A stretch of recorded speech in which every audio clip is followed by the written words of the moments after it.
தி Lord. தேவனுடைய வார்த்தை ஊழியத்தின் சார்பாக உங்களை அன்போடு வாழ்த்துகிறோம். இந்த லென்ட் மாதத்தில் 40 நாட்கள் 40 ஜெபங்களை குறித்து நாம் தியானித்துக் கொண்டிருக்கிறோம். இன்று 34வது நாளில் குடும்ப ஜெபத்தின் மேன்மையை குறித்து நம் அருமை சகோதரி குளோரி மேக்ஸ்வெல் அவர்கள் பேசுவார்கள். கேட்டு பயன்பெறுங்கள், மற்றவர்களுக்கும் ஷேர் செய்யுங்கள். Praise the Lord. கிறிஸ்துவுக்குள் மிகவும் பிரியமான என் அன்பு சகோதர சகோதரிகளே, என்றுமே தம்முடைய அன்பிலே மாறாத நம்முடைய அருமை இரட்சகர் இயேசு கிறிஸ்துவின் நாமத்தில் உங்களுக்கு என் அன்பின் வாழ்த்துக்களை தெரிவித்துக் கொள்கின்றேன். 40 days லைஃப் டிரான்ஸ்ஃபார்மிங் 40 prayers, 40 நாட்கள் நம் வாழ்வை மறுரூபமாக்கும் 40 ஜெபங்கள் என்ற தலைப்பில் 34ஆம் நாள் தியானமாக குடும்ப ஜெபத்தின் மேன்மையை குறித்து பார்க்க போகின்றோம்.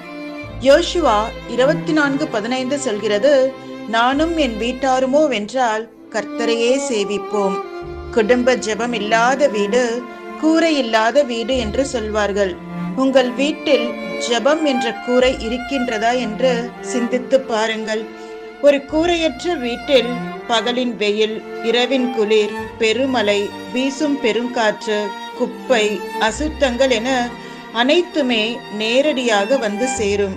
அப்படியே குடும்ப ஜெபம் இல்லாத வீட்டில் போராட்டங்கள், பிரச்சனைகள், நெருக்கங்கள், வியாதிகள், தேவனுக்கு பிரியமில்லாத காரியங்கள் என எல்லாவற்றையும் பிசாசு எளிதாக நுழைத்து விடுவான். ஒரு ஜெப கூட்டத்திற்கு சென்றிருந்த போது ஒரு சகோதரர் சொன்ன சாட்சி என்னை மிகவும் தொட்டது. அவருடைய பெயர் சாம்சன். அவர், அவருடைய மனைவி, அவருடைய பிள்ளைகள் ஒன்றாக இணைந்து தவறாமல் குடும்ப ஜெபம் செய்வார்களாம். தினந்தோறும் உற்சாகமாக பாட்டு பாடி வேதம் வாசித்து குடும்ப ஜெபம் செய்வது அவர்களுடைய வழக்கமாக இருந்து வந்ததாம். சில நாட்களாக இந்த சகோதரருடைய வீட்டில் குடும்ப ஜெபம் நடைபெறாததை கவனித்த பக்கத்து வீட்டுக்காரரான முருகன் சாம்சன் அவரிடம் வந்து தயங்கியபடியே, சார், உங்கள் குடும்பத்தில் ஏதும் பிரச்சனையா என்று கேட்டாராம். அதற்கு சாம்சன், அப்படியெல்லாம் ஒன்றுமில்லையே என்று மறுத்து விட்டாராம். உங்கள் வீட்டில் 2-3 நாட்களாக குடும்ப ஜெபம் நடக்கவில்லையே சார் என்று கேட்டாராம். அதெல்லாம் நடக்குதே என்று சாம்சன் சொல்லிவிட்டார். மறைக்காதீங்கள் சார், 1 வாரத்திற்கு முன் வியாபாரத்தில் நஷ்டமடைந்தவனாய் கடன் பிரச்சனையினால் நான் தூக்கு போட்டு தற்கொலை செய்து கொள்ளும்படி முயற்சிக்கும் போது நீங்களும் உங்கள் குடும்பத்தாரும் யார் என்னை கைவிட்டாலும் இயேசு கைவிட மாட்டார் என்று ஒரு பாடலும், நான் உன்னை விட்டு விலகுவதும் இல்லை, உன்னை கைவிடுவதும் இல்லை என்று மற்றொரு பாடலும் பாடினீர்கள். அதை கேட்டபோது என்னோடு அந்த பாடல் மூலமாக இயேசு சுவாமி பேசினார். அப்பொழுதே என்னுடைய தற்கொலை எண்ணத்தை நான் மாற்றிக்கொண்டேன். அன்றிலிருந்து நீங்கள் குடும்ப ஜெபம் பண்ணும்போது நானும் என் வீட்டிலிருந்தே ஜெபத்தில் கலந்து கொள்வேன். தயவு செய்து குடும்ப ஜெபத்தை விட்டு விடாதீர்கள் என்று முருகன் கண்ணீரோடு கேட்டுக்கொண்டாராம். சகோதரர் சாம்சனை இந்த வார்த்தை மிகவும் தொட்டதாம். அன்றிலிருந்து என்ன தடைகள் வந்தாலும் குடும்ப ஜெபத்தை அவர்கள் தவறாமல் செய்து கொண்டிருக்கிறார்கள் என்று சாட்சியாக சொன்னார். குடும்பமாக தேவனை ஆராதிக்க நாம் நிச்சயம் நேரத்தை ஒதுக்கி கொள்ள வேண்டும். கிறிஸ்தவ குடும்பங்கள் பலவற்றில் கிறிஸ்துவே வீட்டின் தலைவர் என்னும் வாசகம் அழகாக வரவேற்பறையில் தொங்கிக் கொண்டிருப்பதை நாம் பார்த்திருப்போம். இயேசு கிறிஸ்துவே தலைவர் என்பது எழுத்துக்களில் மட்டும் இல்லாமல் இயேசு கிறிஸ்துவே எங்கள் வீட்டின் தலைவர் என்பதை குடும்பத்தில் உள்ள ஒவ்வொருவரும் உணர்வார்களானால் குடும்பமாக சேர்ந்து தேவனை ஆராதிப்பது அவர்களுக்கு மகிழ்ச்சி தருகின்ற ஒரு காரியமாக இருக்கும். இஸ்ரவேலரிடம், இன்று நீங்கள் யாரை சேவிக்க போகிறீர்கள் என தேர்வு செய்து கொள்ளுங்கள் என்று யோசுவா சொல்லும் பொழுதே தன்னுடைய சாய்ஸ் எது என்பதை அங்கே முன்னிலைப்படுத்தி விடுகின்றார். நானும் என் வீட்டாருமோ வென்றால் கர்த்தரையே சேவிப்போம் என்று யோசுவா ஆணித்தரமாக கூறியதைப் போல நாமும் கூறத்தக்க விதத்தில் நமது குடும்பம் இருக்க வேண்டும். நம்முடைய குடும்பங்கள் இயேசு கிறிஸ்துவை பிரியப்படுத்தும் குடும்பங்களாக இருக்க நாம் குடும்ப ஜெபங்களை அமைத்து கொள்ள வேண்டும். குடும்பம் தேவனால் தெரிந்து கொள்ளப்பட்ட ஒரு உன்னதமான அமைப்பு. குடும்பத்திற்கு விரோதமாக செயல்படுகின்ற சாத்தான் இன்றைக்கு குடும்பங்களை யுத்த களமாக்கி விடுகின்றான். இன்று குடும்பங்களிலே மனைவியை அடிக்கின்ற கணவன் உண்டு, கீழ்ப்படியாத மனைவிகள் உண்டு. ஒரே வீட்டில் வாழ்ந்தாலும் ஒருவரோடு ஒருவர் பேசாமல் மன்னியாமல் இருக்கின்ற தம்பதிகள் உண்டு. இதனால் பரலோகமாய் விளங்க வேண்டிய குடும்பங்கள் நரகமாய் இருந்து கொண்டிருக்கின்றன. தேவ அன்பு இருக்க வேண்டிய குடும்பத்தில் கசப்பான சண்டைகள் வளருகின்றன. இதனால் பிள்ளைகள் அதிகமாக பாதிக்கப்படுகின்றார்கள். மனிதன் தனிமையாய் இருப்பது நல்லதல்ல என்று கண்ட தேவன் அவருக்கு ஏற்ற துணையை உண்டாக்கினார். குடும்பத்தில் அன்பும் ஐக்கியமும் ஒருமனப்பாடும் இருந்தால் அது எவ்வளவு பெரிய ஆசீர்வாதம் இல்லையா? குடும்பத்தில் 2 பேர் ஒருமனப்பாடோடு இருந்தால் அவர்கள் வேண்டிக் கொள்வதை கர்த்தர் தருவார். கர்த்தர் அருளிச் செய்வார். 2 பேர் அவருடைய நாமத்திலே கூடி வரும்போது கர்த்தருடைய பிரசன்னம் அங்கே இறங்கி வரும். ஒருவர் 1000 பேரை துரத்தினால் கணவனும் மனைவியும் இணையும் போது 10,000 பேரை துரத்துவார்கள். சங்கீதம் 127:1 சொல்கிறது, கர்த்தர் வீட்டை கட்டாராகில் அதை கட்டுகிறவர்களுடைய பிரயாசம் விருதா. குடும்பம் ஒன்றாய் கட்டப்பட குடும்ப ஜெபம் அவசியம். ஆகவே குடும்பத்தின் ஒருமனப்பாட்டுக்காக நாம் ஊக்கமாய் ஜெபிக்க வேண்டும். வேதத்திலே இயேசு கிறிஸ்து பிரவேசித்த அநேக வீடுகள் உண்டு. சகேயுவே, நீ சீக்கிரமாய் இறங்கி வா, இன்றைக்கு நான் உன் வீட்டிலே தங்க வேண்டும் என்றார். கர்த்தர் அவருடைய வீட்டிற்குள் பிரவேசித்த போது அந்த வீட்டிற்கு ரட்சிப்பு வந்தது. கர்த்தர் எவீருவின் வீட்டிற்குள் போன போது மரித்த அவருடைய மகளை உயிரோடு எழுப்பினார். பேதுருவின் மாமியின் வீட்டிற்குள் பிரவேசித்து ஜரத்தை நீக்கி அற்புதம் செய்தார். பெத்தானியாவில் லாசருவின் வீட்டிற்கு வந்தார். மரித்த லாசருவை உயிரோடு எழுப்பி கொடுத்தார். இன்றைக்கு உங்களுடைய வீட்டின் வாசற்படியில் நின்று கதவை தட்டுகின்றார். உங்களுடைய வீடு ஜெப வீடாய் இருக்கும் போது, தேவனுடைய பிரசன்னத்தினால் நிறைந்த ஒரு வீடாய் காணப்படும் போது அவர் உங்களுடைய வீட்டிற்கும் வந்து அற்புதங்களை செய்வார், அதிசயமாய் நடத்துவார், சாட்சியாய் உங்களை நிறுத்துவார். அன்பு தேவனுடைய பிள்ளைகளே, வைராக்கியமும் கசப்பும் குடும்பத்தில் இல்லாமல் பார்த்து கொள்ளுங்கள். கர்த்தருக்கு முக்கியத்துவம் கொடுத்து அவரை கனப்படுத்தி எப்போதும் முன்வையுங்கள். அப்பொழுது உங்கள் குடும்பத்தில் தேவ பிரசன்னம் நிறைவாய் காணப்படும். தினமும் ஜெபிக்கின்றவர்கள் எந்த ஒரு சூழ்நிலையிலும் தேவனுடைய ஐக்கியத்தை விட்டு பின்னோக்கியோ பின்மாற்றமோ அடைய மாட்டார்கள். தண்ணீர் ஜெபம் நம்முடைய வாழ்க்கையில் எவ்வளவு அவசியமோ அதே போல நம்முடைய குடும்பம் கட்டப்பட குடும்ப ஜெபமும் அவசியம். குடும்பமாய் தேவ சமூகத்தில் அமர்ந்து பாடல்கள் பாடி வேதம் வாசித்து குடும்பத்தின் காரியங்களுக்காக ஜெபிக்கின்ற பொழுது தேவன் அந்த இல்லத்தில் பிரசன்னமாகின்றார். குடும்ப ஜெபம் தேவ ஆலோசனை, பாதுகாப்பு, ஆசீர்வாதம், சமாதானம், பரிசுத்தம் என எல்லா நன்மைகளையும் தருகின்றது. மாத்திரமல்ல, பிசாசின் தந்திரங்களிலிருந்து சூழ்ச்சிகளிலிருந்து நம்மை விலக்கி நம் குடும்பத்தை வேலியடைக்கின்றது. நாம் எவ்வளவு பெரிய மாளிகையில் வாழ்கின்றோம் என்பது முக்கியமல்ல, நமது இல்லத்திற்கு ஜெபமாகிய கூரை அமைக்கப்பட்டுள்ளதா என்பதே பிரதானம். என்றைக்கு ஒரு ஆணும் ஒரு பெண்ணும் திருமணத்தில் இணைந்து கணவன் மனைவி ஆகின்றார்களோ அன்றைக்கே அவர்கள் குடும்ப ஜெபத்தை ஆரம்பித்து விட வேண்டும். பிள்ளை பிறந்தவுடன் அந்த பிள்ளையையும் குடும்ப ஜெபத்தில் சேர்த்து கொள்ள வேண்டும். குடும்ப ஜெபத்தில் அமைதியாக இருக்க கற்றுக்கொள்ளும் குழந்தைகள் ஞாயிறு ஆராதனையிலும் அமைதியாக இருப்பார்கள் என்பது நிச்சயம். பிள்ளைகள் பள்ளிக்கு சென்று வளர்ந்து வரும்போது அவர்களை ஜெபிக்கவும் வேதத்தை வாசிக்கவும் நாம் ஊக்குவித்து நமது குடும்ப ஜெபங்களை கட்டி எழுப்ப வேண்டும். தேவனை ஆராதிப்பதும் குடும்ப தேவைகளுக்காக, உறவினர் நண்பர்களுக்காக ஜெபிப்பதும், குடும்பத்தில் யாராவது தவறு செய்து மற்றவரை மனம் நோக பண்ணியிருந்தால் அதற்காக மன்னிப்பு கோருவதும், தேவன் செய்த நன்மைகளை சாட்சியாக சொல்லி தேவனை மகிமைப்படுத்துவதும் குடும்ப ஜெப நேரத்தில் முக்கியமாக கவனிக்கப்பட வேண்டியது அவசியம். குடும்ப ஜெபம் சுலபமாக செய்வது எப்படி என்று ஜெபத்தோடு சில ஆலோசனைகள் சொல்கிறேன். முதலில் குடும்ப ஜெபம் செய்வது சுலபமானதல்ல என்பதை நாம் நன்கு அறிய வேண்டும். தினமும் குடும்ப ஜெபம் செய்ய வேண்டும் என்று தீர்மானிக்கும் போதே எந்த ஒரு தடையும் குடும்பத்திற்குள் தேவையில்லாத மனஸ்தாபங்களை, மனக்கசப்புகளை, மன வேறுபாடுகள் வராதபடி தேவனுடைய கிருபைக்காக ஜெபித்து விட வேண்டும். குடும்ப ஜெபம் செய்ய எல்லாருமே தேவனை தேடும் எண்ணம் உடையவர்களாக இருக்க வேண்டும். ஆனால் இன்றைய காலத்தில் எல்லோருமே அப்படி இருப்பது சாத்தியமல்ல. ஜெபம் என்றாலே எதிர்ப்பு தான் முதலில் வரும். எனவே மற்றவர்களை ஊக்கப்படுத்தி முழங்காலிட வைப்பது அவ்வளவு சுலபம் அல்ல. ஒருவேளை நீங்கள் இப்படி குடும்ப ஜெபத்துக்காக உங்கள் மனைவி அல்லது உங்கள் கணவரை அழைத்தால், அல்லது பிள்ளைகள் உங்கள் பெற்றோரை அழைத்தால் பதில் இவ்வாறு வரலாம்: நான் தனியா பண்ணிட்டேன், அதனால் நான் வரவில்லை என்று சொல்வார்கள். எனக்கு மூடு சரியில்லை என்று சொல்வார்கள். எனக்கு நிறைய வேலை இருக்கு என்று சொல்வார்கள். இப்போ எனக்கு நேரம் இல்லை, நாளைக்கு நான் கலந்து கொள்கிறேன் என்று சொல்வார்கள். நீங்களே பண்ணிக்கோங்க, என்ன டிஸ்டர்ப் பண்ணாதீங்க என்று சொல்வார்கள்.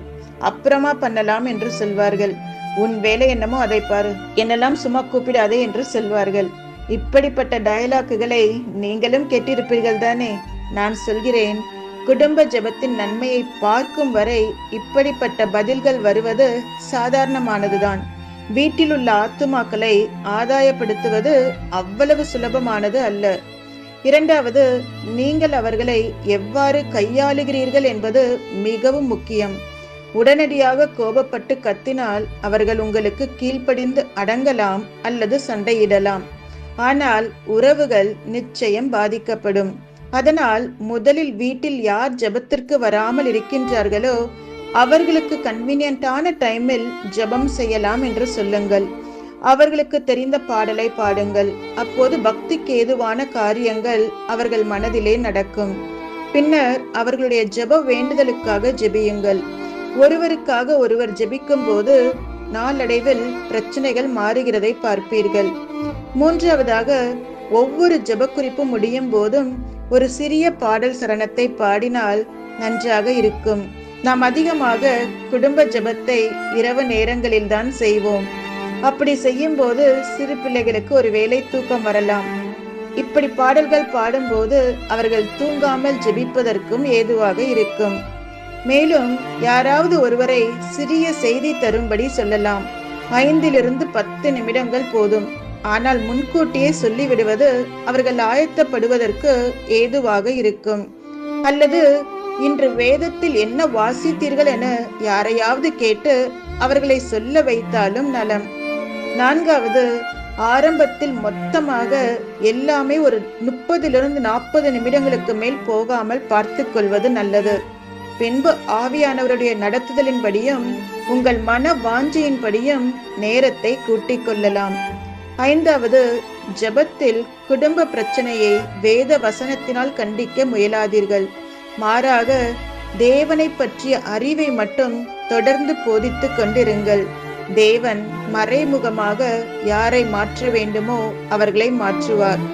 ஆறாவது, பிள்ளைகள் பள்ளி செல்லும் நேரம், நீங்கள் அலுவலகம் செல்லும் நேரம், சாப்பிடும் நேரம் என எல்லாவற்றிலும் ஜெபத்தை முக்கியப்படுத்துங்கள்.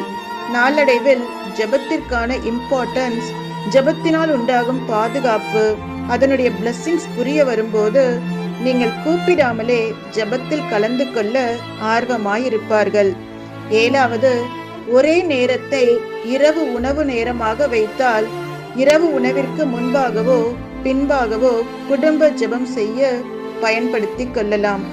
இப்படி நாம் தொடர்ந்து குடும்ப ஜெபத்தை செய்து வரும்போது நேரம் கூட நமக்கு பெரிதாக தெரியாத அளவிற்கு நம் ஜெப நேரம் நமக்கு மகிழ்ச்சியை கொடுக்கின்ற நேரமாக மாறிவிடும். நல்லதொரு குடும்பம் பல்கலைக்கழகம் என்று சொல்லுவார்கள். நல்ல குடும்பம் அமைவது தேவனுடைய பெரிதான கிருபையும் தேவன் நமக்கு அருளும் ஒரு ஆசீர்வாதம் ஆகும். குடும்ப ஜெபத்தில் நாம் ஜெபிக்கக்கூடிய சில ஜெப குறிப்புகள்: உங்கள் குடும்பத்தின் நல்வாழ்வு, பாதுகாப்பு, ஒற்றுமை, ஆசீர்வாதம் ஆகியவற்றுக்காக ஜெபிக்கலாம்.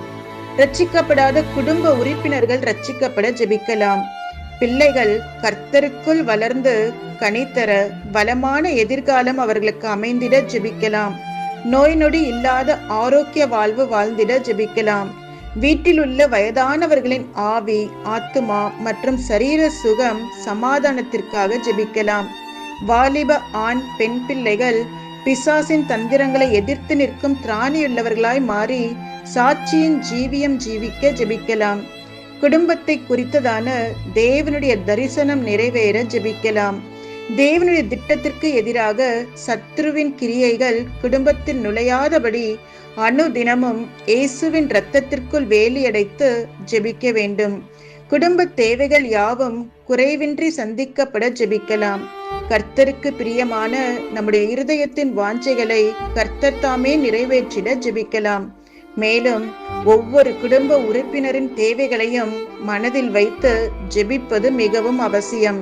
இவைகள் இல்லாமல் பொதுவான காரியங்களாக, தேசத்திற்காக, தேசத்தின் எழுப்புதலுக்காக, நாம் போகின்ற சபைக்காக, ஊழியக்காரர்களுக்காக, மிஷனரிமார்களுக்காக, நம்மிடத்தில் ஜெபிக்க கேட்டுக்கொண்டவர்களுக்காக ஜெபிக்கலாம். இப்படி நாம் தினமும் குடும்ப ஜெபம் செய்கிறதால் நாம் பெற்றுக்கொள்கின்ற ஆசீர்வாதங்கள் ஏராளம். இப்படி குடும்ப ஜெபம் செய்கிறதால் நாம் பெற்றுக்கொள்கின்ற ஆசீர்வாதங்கள் என்ன? முதலாவது, நம்முடைய குடும்ப உறவு பலப்படுத்தப்படுகின்றது. Family that prays together stays together என்று ஆங்கிலத்தில் ஒரு வாசகம் உண்டு. குடும்ப ஜெபம் செய்யும் குடும்பம் எப்போதும் ஒன்றாகவே இருக்கும். ஒரு குடும்பமாக ஜெபிப்பது உங்களை தேவனிடம் கிட்டி சேர்க்கின்றது மாத்திரமல்ல, உங்களை ஒருவருக்கொருவர் நெருக்கமாக்குகின்றது. நாம் தினமும் குடும்ப ஜெபம் செய்கிறதால் குடும்ப உறவு பலப்படுகின்றது, ஒற்றுமையை வளர்க்கின்றது. இரண்டாவதாக, ஆன்மீக வளர்ச்சி. குடும்ப ஜெபம் நம்பிக்கை, விசுவாசம் மற்றும் வேதத்தின் ஆழங்களை பற்றி அறிய ஒரு வாய்ப்பை நமக்கு கொடுக்கின்றது. மூன்றாவது, ஆறுதல் மற்றும் அமைதி கிடைக்கின்றது. அமைதி மற்றும் ஆன்மீக வளர்ச்சியின் உணர்வை நமக்கு வளர்க்கின்றது. மிகவும் அன்பான மற்றும் ஆதரவான ஒரு வீட்டு சூழலுக்கு வழிவகுக்கின்றது. நான்காவதாக, மன்னிப்பு மற்றும் நல்லிணக்கம் உண்டாகுகின்றது. குடும்ப ஜெபம் மன்னிப்பு, புரிந்து கொள்ளுதல் மற்றும் நல்லிணக்கத்திற்கான ஒரு இடத்தை உருவாக்க உதவுகின்றது.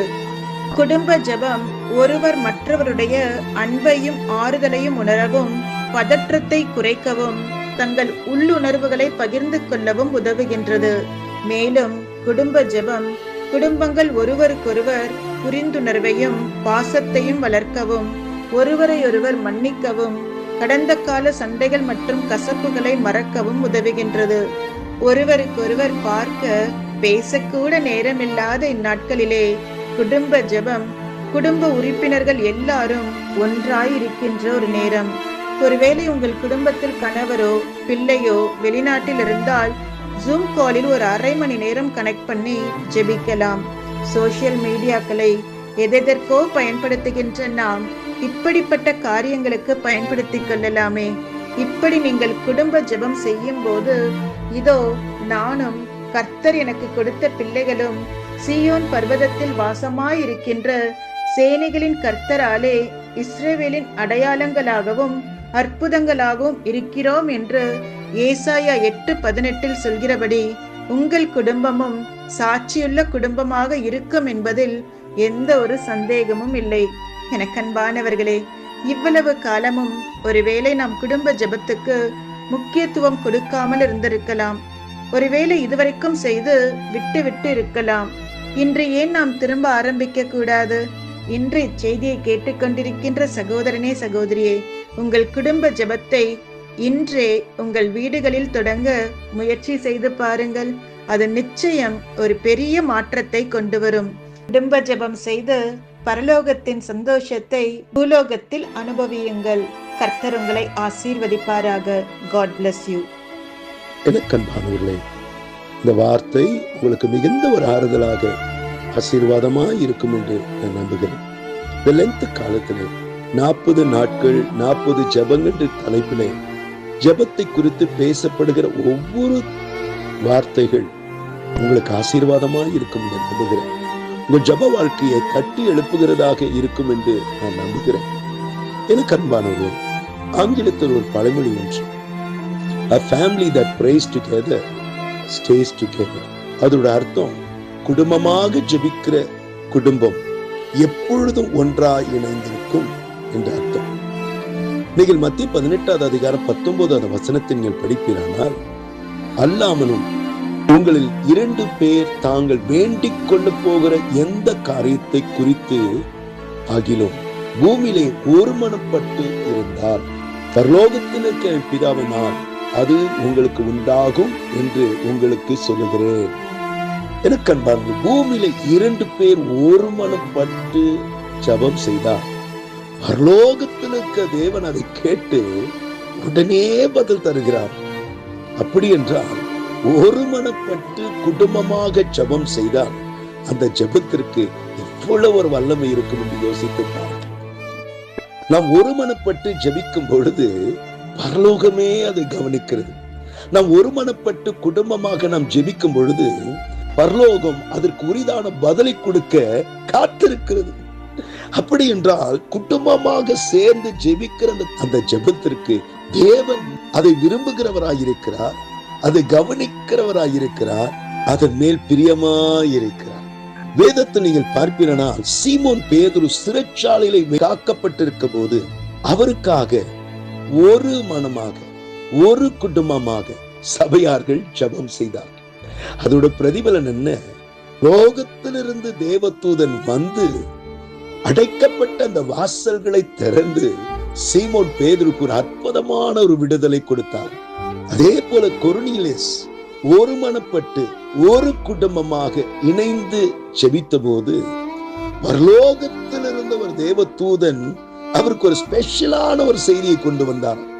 என்ன அந்த செய்தி?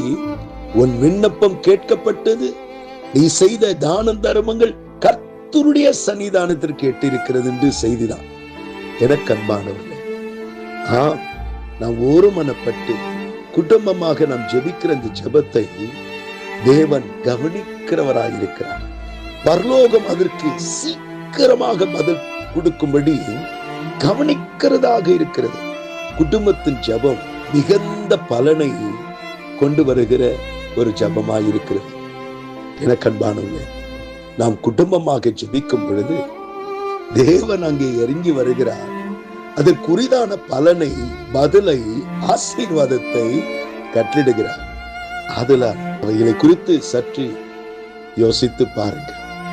ஆங்கிலத்தில் ஒரு பழமொழி சொல்லுகிறது, from small beginning comes great things. சிறிய தொடக்கம் தான் பெரிய ஆசீர்வாதங்களை கொண்டு வருகிறது. சக்கரியா 4:10 ஆங்கிலத்தில் சொல்லுகிறது, do not despise these small beginnings, for the Lord rejoices to see the work begin. முதலில் தொடங்குவது அசட்டை பண்ணாது. காரணம், நீங்கள் தொடங்குவதை கண்டு தேவன் மகிழ்ச்சி அடைகிறார். எனக்கு அன்பானவர்களே, நாம் குடும்பமாக ஜெபிக்க நேரம் இல்லாமல் இருக்கலாம், அதற்கு ஏற்ற போல சூழ்நிலைகள் இல்லாமல் இருக்கலாம். ஆனால் அவைகள் மத்தியில் ஒருமனப்பட்டு ஜெபிக்க பிரயாசம் எடுத்து பாருங்க, முயற்சி எடுத்து பாருங்க. அதனுடைய ஆசீர்வாதங்கள் மிகுதியாக இருக்கிறதை நீங்கள் பார்ப்பீர்கள். எனக்கு அன்பானவர்களே, இந்த வார்த்தை கேட்டுக்கொண்டிருக்கிற நீங்கள் குடும்பம் ஜெபம் செய்ய யோசிங்க, அதற்கு முயற்சி செய்யுங்க, அதை கை கொள்ளும்படி ஒப்புக் கொடுங்க. நாம் ஜெபம் செய்வோமா? கண்களை மூடி ஜெபம் செய்வோம். அன்பும் இரக்கமுள்ள நல்ல தகப்பனே, இந்த வார்த்தைகளை கேட்டுக்கொண்டிருக்கிற ஒவ்வொருத்தரையும் உடைய கருத்தில் வைக்கிறேன். அப்பா, ஒரு மனம் பட்டு ஜெபிக்கிற ஜெபத்திலே, குடும்பமாக இணைந்து ஜெபிக்கிற ஜெபத்திலே தேவன் அது நடுவில் இருக்கிறார், அது அசையாது என்று உங்களுடைய வார்த்தை சொல்லுகிறது அல்லவா? குடும்பமாக ஜெபிக்கும் பொழுது நீர் நடுவராக வந்து நீதியை சரி கட்டுகிறீர், பதிலை கொடுக்கிறீர், அதற்கு உரிதான நன்மையை தருகிறீர் என்று ஒரு வார்த்தை சொல்லுகிறது அல்லவா? அந்த வார்த்தையின்படி இந்த கண்ணீரோடு ஒவ்வொரு குடும்பங்களுக்காக நான் ஜெபிக்கிறேன். இதுவரைக்கும் தடைப்பட்டிருக்கிற ஜெபங்கள் அவருடைய வாழ்க்கையிலே, அவர் குடும்பத்தில் மீண்டும் தொடங்கப்பட உதவி செய்யுங்கப்பா. அதற்குரிதான ஒரு சூழ்நிலை, அதற்குரிதான ஒரு நேரத்தை அவருக்கு நீ தரப்போகிறதுக்காக நன்றி. துன்ப கண்ட நாட்களுக்கு ஈடாக இரட்டத்தனையான நன்மை வரும் என்று சொல்லி, எந்தெந்த துன்பங்கள், எந்தெந்த வேதனைகள், எந்தெந்த காரியங்கள் அவர்களை சஞ்சலப்படுத்தினது, பாரப்படுத்தினது, எந்தெந்த சத்துருவின் சூழ்ச்சிகள் அவர்களை மிரட்டினதோ அந்த காரியங்களை எல்லாவற்றும் அதம் பண்ணுகிறேன் சுவாமி. உம்முடைய மாறாத கரம், உம்முடைய ஆசீர்வதிக்கிற கரம், உம்முடைய தேற்றுகிற கரம் ஒவ்வொருவரோடு இருப்பதாக, நன்மையும் கிருபை உன்னை பின்தொடருவதாக என்று சொன்னார். நன்மையான நாட்கள், மகிழ்ச்சியான நாட்கள், ஆசீர்வாதமான நாட்களை காண கேட்க கிருபையாக ஆசீர்வாதம். பெரிய காரியங்களை செய்யுங்க. இயேசு மூலம் எடுக்கிற எங்கள் நல்ல பிதாவே, ஆமென், ஆமென். எனக்கு அன்பானவர்களே, இந்த வார்த்தை உங்களுக்கு மிகுந்த ஒரு ஆறுதலாக ஆசீர்வாதமாய் இருக்கும் என்று நம்புகிறேன். உங்களுக்கு தெரிந்த அன்பானவரிடத்தில் ஷேர் பண்ணுங்க, ஃபார்வர்ட் பண்ணுங்க. அத்துடன் யூடியூப் சேனலை சப்ஸ்கிரைப் பண்ண மறந்து போக வேண்டாம். மேலும் கீழ் உள்ள பெல் பட்டனை கிளிக் பண்ணுங்க. ஒவ்வொரு நாள் கேட்கப்படுகிற இந்த வார்த்தைகள் உங்களுக்கு ஆசீர்வாதமா இருக்கிறது அல்லவா? ஆதலால் உங்களோட கமெண்ட் செக்ஷன்ல யூடியூப்ல பதிவு செய்யுங்க. அது அநேகருக்கு ஆசீர்வாதமா இருக்கும். கர்த்தர் உங்களை ஆசீர்வதிப்பார். God bless you. Amen. Amen.